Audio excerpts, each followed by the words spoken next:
এরা যেদিন খেপে যাবে মাদ্রাসার ছেলেরা, আজ তৃণমূল চলে গেল, বিজেপিও বিদায় নেবে। কারণ এ তো জানে তৃণমূল মাদ্রাসার ছেলেদেরকে বলেছিল যে এদেরকে খাবার দেওয়া যাবে না, রাস্তার কুকুরকে দেওয়া যাবে, এই কথা তৃণমূল বলেছিল।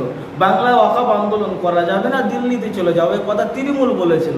তাহলে আজ যে পথ যে তৃণমূল দেখিয়ে দিয়ে চলে গেল, আর বিজেপি সেটা উস্কানিমূলক চাগার দিতে চাইছে। বিজেপিকে বলবো মাদ্রাসার ছেলেদেরকে পিছনে লাগার কোনো প্রয়োজন নেই।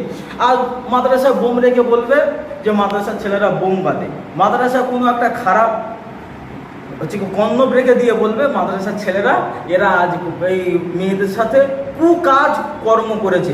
এগুলো অবশ্যই মুখ্যমন্ত্রী যিনি শুভেন্দু অধিকারী, একে যাচাই করা দরকার আছে।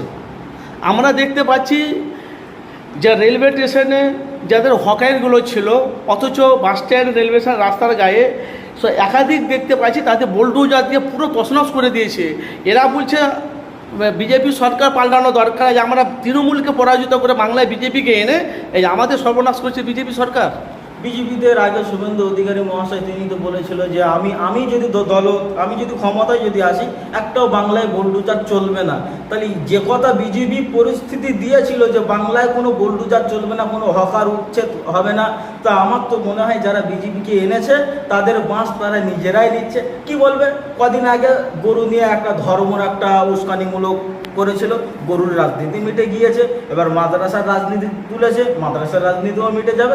এইবারে কি বলবে যে মুসলমানের ছেলেদেরকে যাতে খাতনা করা হয়, এদেরকে মুসলমানি দেওয়া যাবে না। বিজেপি আমার তো মনে হয় এই আইনটা খুব তাড়াতাড়ি পাস করবে। এর থেকে অবশ্যই সাবধান। আমরা ভারতের স্বাধীনতা সংগ্রামী আগে ছিলাম, মাদ্রাসার ছেলেরা এখনও আছি, আমরা সত্যর পক্ষে থাকবো।